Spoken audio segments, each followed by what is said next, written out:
Hallo Freunde des Lollo. Was hat wohl Gina Lollobrigida, das Sexsymbol des italienischen Kinos aus den 60ern, mit der Deutschen Eisenbahn zu tun, sodass eine deutsche Baureihe den Spitznamen Lollo trägt? Kennt jemand von euch die Baureihennummer und den Zusammenhang? Die Auflösung wie immer später. Dies sind die Spur-N-Nachrichten Nummer 3. Herzlich willkommen zur dritten Ausgabe der Spur-N-Nachrichten, hier bei Spur Endlich statt H0. Ich bin der Christian und freue mich, dass du wieder eingeschaltet hast. Wenn du ein Fan der Spur-N-Nachrichten bist, dann gib dem Video doch einen Daumen nach oben. In dieser Ausgabe erfährst du etwas über folgende Neuheiten. Neues Pkw-Modell von Busch, Lemkes neuer Liebherr 2-Wege-Bagger, ein neues Bauernhaus von Faller, Halbreliefhäuser sowie Industriegebäude-Details von Modellbahn Union, neue Ausgestaltungsdetails von Auhagen, Ladegut von Josswood, verschiedenste neu konstruierte Rungenwagen von Fleischmann, ebenfalls neu konstruierte Gepäck-, Fahrrad- und Postwagen von Minitrix, der neue Railjet von Hobbytrain ist da, tschechische Eurocity-Wagen von ASM, Faller Create nun auch für die Spur N, CAD-Fotos von Katus 2021er Neuheit veröffentlicht, sowie Fördermittel für die VT18-Renovierung. Sofern nicht explizit erwähnt, sind übrigens alle Neuheiten ab sofort im Fachhandel erhältlich. Busch hat eine neue Variante des Land Rover Defender an die Händler ausgeliefert. Dabei handelt es sich um die Ausführung des Johanniters, welche mit Blaulicht und Dachgepäckträger für Abwechslung auf der Modelleisenbahn sorgt.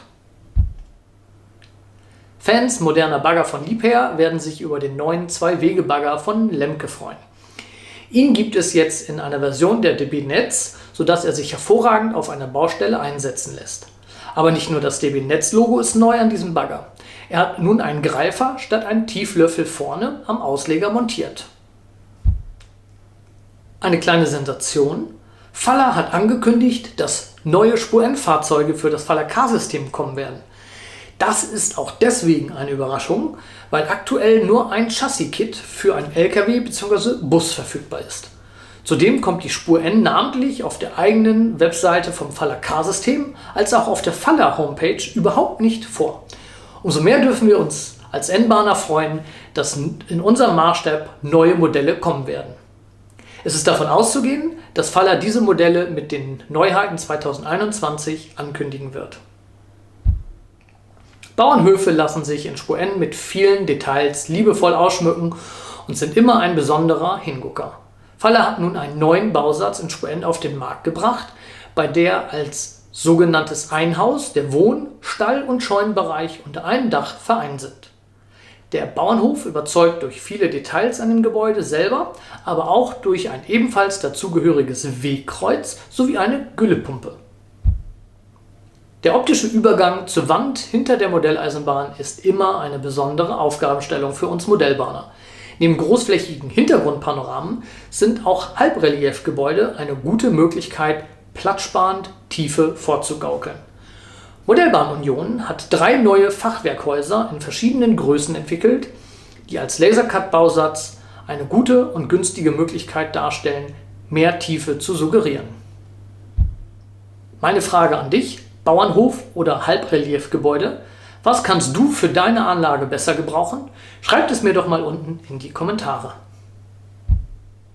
Auhagen hat für die Spur N Straßenlampen vom Typ RSL1 aufgenommen, die in den 60er Jahren typisch für Straßen in der DDR waren. 8 Lampenattrappen, die je eine Höhe von 35 mm haben, werden als Set angeboten. Ein weiteres neues Spur N-Set besteht aus 4 Telefonzellen, 2 Stand- sowie 4 Wandbriefkästen der Deutschen Post, natürlich in Gelb.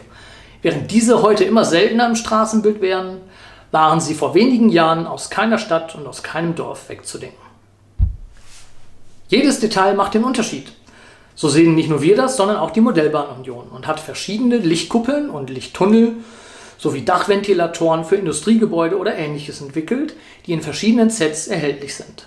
Die Preise sind allerdings für diese kleinen unlackierten und im 3D-Drucker entstandenen Teile recht gesalzen. So kostet zum Beispiel dieses Set 9,99 € und beinhaltet nur 2 Lichttunnel. Der Lasercut-Experte Josswood hat ein neues Ladegut auf den Markt gebracht. Eine Kranbrücke von Krupp im Format 70 x 15 x 10 mm kann sowohl auf einen Rungwagen wie hier in der Version N und H0 zu sehen, als auch auf einen LKW-Tieflader transportiert werden. Wie realistisch Lasercut-Bausätze sein können, erkannte auch Filmemacher Mike Linde, der einen Film zum Teil mit Hilfe der Lasercut-Bausätze von Joss Woods gedreht hat. Wir haben vor kurzem einen Film gemacht, wo wir Modelle eingesetzt haben für Spezialeffekte. Man kann im Computer alles machen, aber sieht es denn auch echt aus, ist die Frage. Und dann sind wir nach ein bisschen Recherche auf Lasercut-Techniken aufmerksam geworden und haben gemeint, ey, da steckt echt richtig viel Potenzial drin. Wenn du sehen möchtest, wie das gemacht wurde, empfehle ich dir den Link oben rechts in der Infobox oder wie immer unten in der Videobeschreibung. Wenn du die nächste Ausgabe der Spur N-Nachrichten nicht verpassen möchtest, dann abonniere doch meinen Kanal. Wer seine Rungwagen nicht selber mit Ladung bestücken will, für den empfehlen sich die 3 Varianten, die Fleischmann nun herausgebracht hat. Den Güterwagen gibt es sowohl als Variante der Deutschen Bahn, der österreichischen Bundesbahn und der schweizerischen Bundesbahn. Die Wagen sind jeweils mit Drahtrollen beladen und die Drehungen sind beweglich. Die seitlichen Ladebordwände lassen sich zudem abnehmen. Eine komplette Neukonstruktion im Hause Fleischmann sind die zweiachsigen Steck- sowie die Schwenkrungwagen, welche in den letzten 2 Kalenderwochen in diesem Jahr an die Händler ausgeliefert werden sollen. Sie gibt es in Versionen verschiedenster Bahngesellschaften und Epochen. So gibt es den Schwenkrungwagen auch mit Bremserbühne und Schnittholzbeladung für die Epoche 3 der Deutschen Bahn, als Version der Deutschen Reichsbahn, niederländischen oder der ÖBB. Die Schwenkrungwagen hingegen sind in den Ausführungen der spanischen, italienischen, als Version der Deutschen Reichsbahn und französischen Bahngesellschaften erhältlich. Ebenfalls eine komplette Neukonstruktion ist auch der Gepäckwagen der Bauart DM 903, welcher von Minitrix entwickelt wurde. In der Ausführung der Citybahn Köln-Gummersbach war er als DB-Expressdienst im Einsatz. Das Modell spiegelt den Betriebszustand ab 1987 wider und eignet sich daher ab der Epoche 4. Während der Citybahn-Waggon mit einem LED-Zugschlusssignal ausgestattet ist, kommt die Variante der DB Region AG ohne aus. Ebenfalls ab sofort verfügbar ist dieser Fahrradtransportwagen im Epoche 5 Rot der Deutschen Bahn Regio. Auch dieses zweiteilige Postwagenset, in der Ausführung der Deutschen Post im Einsatzbereich der Deutschen Reichsbahn, wurde von Minitrix neu konstruiert. Beide Wagen haben natürlich unterschiedliche Betriebsnummern und auch hier gibt es noch eine Variante. Ebenfalls als Zweierset sind 2 Postwagen der Deutschen Bundespost mit dem Betriebszustand von 1978 erhältlich. Wie alle vorher genannten Wagen sind sie natürlich mit einer Innenbeleuchtung nachträglich ausrüstbar. Jetzt ist er da, der neu konstruierte Railjet von Hobbytrain. Sowohl die analoge als auch die digitale Version sind bei den Händlern angekommen. Es sind die überarbeiteten und modifizierten Versionen der erstmals 2013 ausgelieferten österreichischen Lok. Ein Liefertermin für die dazu passenden neuen Railjet-Wagen ist übrigens noch nicht bekannt. Arndt Spezialmodelle hat nun seine ausgesuchten Fachhändler mit den tschechischen Eurocity Großraumwagen beliefert. ASM-Modelle zeichnen sich durch vorbildgerechte Außen- und Innengestaltung sowie präzise Lackierungen und Bedruckungen aus. Zudem bewirbt der Hersteller seine Neukonstruktion mit präzisen Nachbildungen der Drehgestelle und feinsten Gravuren. Außergewöhnlich ist aber die schleiferlose Stromaufnahme für eine nachzurüstende Innenbeleuchtung dank Metalllagerpfannen in den Drehgestellen und Halbachsen. Es gibt eine große Auswahl mit verschiedenen Zuglautschildern und Wagennummern für eine realistische Zugnachbildung. Die passenden Speisewagen sind ab 2021 lieferbar. 3D-Druck für jedermann propagierte Faller mit Faller Create seit November 2019. Doch beim damaligen Launch der Software waren vorerst nur Spur H0-Modelle mit der Software realisierbar. Nun gibt es ein Update und endlich sind auch Spur N, zudem Spur TT und G möglich. Wenngleich die Webseite Anfang Dezember an vielen Stellen die Spur N immer noch nicht erwähnt, so ist es nun doch möglich, Häuser mit Faller Create zu kreieren. Es sind nun eine Vielzahl an Grundkörpern, Accessoires und Dächer verfügbar, die das Konstruieren von Häusern und Gebäuden einfacher gestalten sollen. Natürlich können auch völlig eigene Grundrisse und Formen frei gezeichnet werden. Wer mit seinem selbst entworfenen Modell zufrieden ist, kann es zudem in der Community veröffentlichen und bewerten lassen. Wer Berührungsängste mit der Software hat, für den bietet Faller Create ein Online-Seminar an, welches nur 10 Euro kostet. Das nächste wird Ende Januar 2021 angeboten. Kato hat einen ersten CAD-Entwurf seiner 2021er Neuheit veröffentlicht. Im nächsten Jahr wird erstmals der britische Hybrid-Triebzug Class 800 ausgeliefert. Das Modell wird im britischen N-Maßstab 1:148 realisiert und soll bereits im Frühjahr ausgeliefert werden. Das ist natürlich nichts für Spur-N-Nietenzähler mit dem Maßstab 1:160, aber eine Bereicherung für alle Fans der britischen Eisenbahn. Digitalfahrer werden sich über eine Schnittstelle für den CIMO-Decoder aus dem Kato ICE 4 freuen. In den letzten Spur-N-Nachrichten habe ich über die Situation der Branche berichtet, die bedingt durch Corona einen neuen Boom erlebt. Jetzt liegt mir dazu auch noch die Pressemitteilung der österreichischen Modelleisenbahn GmbH vor. Zu diesem Unternehmen gehören Rocco und Fleischmann. Man berichtet erfreut, dass man in diesem Jahr, welches das 60. Firmenjubiläum von Rocco ist, eine Umsatzsteigerung von 4,5 Millionen Euro gegenüber dem Vorjahr erzielen konnte. Zu meiner Überraschung berichtet Rocco Fleischmann zudem, dass man dank und trotz intensiver Corona-Schutzmaßnahmen an allen Standorten die Produktion reibungslos weiterlaufen lassen konnte und es keine Unterbrechung bei den Lieferketten gab.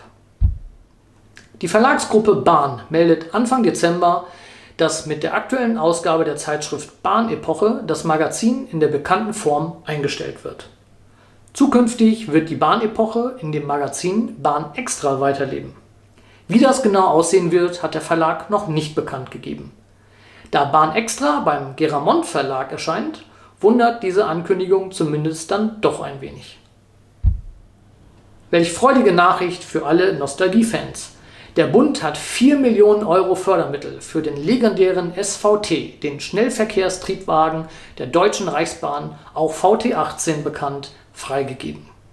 Damit schafft der Bund die Grundlage für die Restaurierung und künftige Nutzung des 1963 im VEB-Waggonbau Görlitz entwickelten Zuges. Seit mehreren Jahren wird der Zug von etwa 80 ehrenamtlichen Mitarbeitern und Mitarbeiterinnen in Dresden restauriert. Ziel ist es, dass der Zug im März 2023, genau 60 Jahre nach der Vorstellung des Prototyps, wieder fahren soll. Das wäre fast 20 Jahre nach der letzten offiziellen Fahrt des Zuges. 10 Sonderfahrten pro Jahr plant die Betriebsgesellschaft SVT Görlitz. Chartertouren sollen zudem auch möglich sein. Ihr könnt den Verein mit einem Videoabo natürlich dem regelmäßigen Anschauen der neuesten Videos auch moralisch unterstützen. Aktuell hat der Kanal nur 1130 Abos. Schaffen wir es zusammen, den Kanal auf 1500 Abos oder gar noch mehr zu steigern? Ich zähle auf euch. Wie immer gibt es den Link dazu oben rechts in der Infokarte oder unten in der Videobeschreibung. Welche Meldung in den Spur-N-Nachrichten war für dich am spannendsten? Was hat dich gar nicht interessiert? Schreibt es mir doch in die Kommentare, damit ich besser einschätzen kann, welche Meldungen für dich am wichtigsten sind. Nur noch die Auflösung der Frage am Anfang der Nachrichten. Welche Baureihe trägt den Spitznamen Lollo? Es ist die Baureihe V160 der Deutschen Bundesbahn.